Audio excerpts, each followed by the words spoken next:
Second Sunday of Easter. One day a disciple called Maulakya said to Sri Buddha, the founder of the Buddhist religion, "Master, I have to ask you something. Is there a God? Is there heaven and hell? Is there any truth in saying there is a life after death? If you know these things, please, tell me. For I do not see any meaning in leading a moral life and renouncing worldly pleasures, if there is no God, heaven, and a life after death." Hearing the question, Sri Buddha said, "Dear son, I have to tell you a story. There was a famous hunter in one of the villages. One day he went hunting along with his friends in the nearby forest.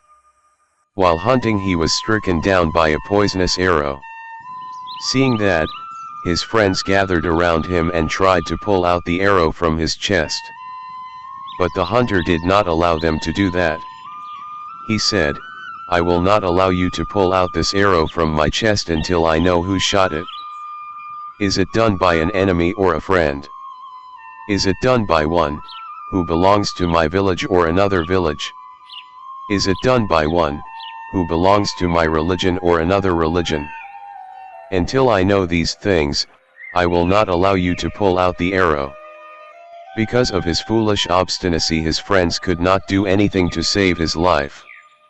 While his friends stood around him in dismay, the hunter died without knowing the things that he wanted to know. Finishing the story, Sri Buddha said, "Dear son, if you keep foolish obstinacy like the poor hunter, you will die without knowing the things that you want to know. So leave foolish obstinacy behind and lead a moral life on earth full of virtues. Then if there is a heaven and life after death, surely you will not miss them."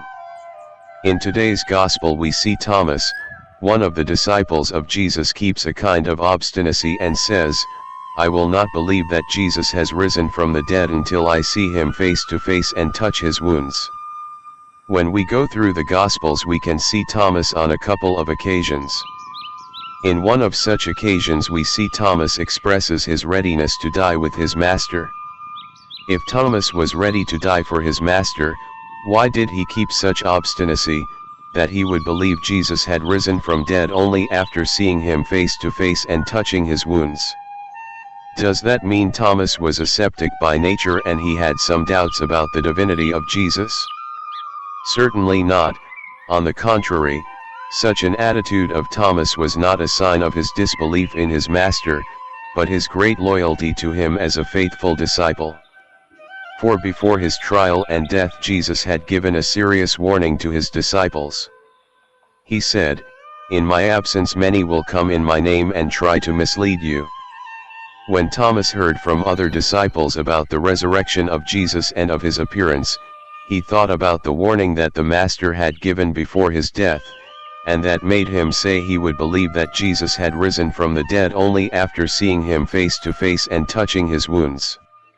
Jesus, who knew very well about the goodness and weakness of his disciple, appeared before him and said, "Thomas, come to me and touch my wounds." But Thomas did not touch the wounds of Jesus to believe. For, seeing Jesus and hearing his words, Thomas immediately believed that his master rose from the dead and he is alive. He immediately proclaimed his great faith in Jesus by calling him Lord and God. When we analyze the faith of the 12 apostles, we can find that among the apostles Thomas was the first one to accept and proclaim Jesus as God. One day Jesus asked a question to the apostles, "Who do you think that I am?" Hearing the question, Peter came forward and said, "You are Christ, the Son of God." Even then Peter did not accept Jesus as God but only as Christ and the Son of God. In the case of Thomas, when he saw the risen Lord, he immediately proclaimed his faith in Jesus by calling him Lord and God. He did not stop there. He proclaimed the good news about the risen Lord to the bounds of the earth and sacrificed his life for the same Lord and his faith. Let us pray to Jesus to help us to create strong faith in us like the faith that his apostles had kept in their life.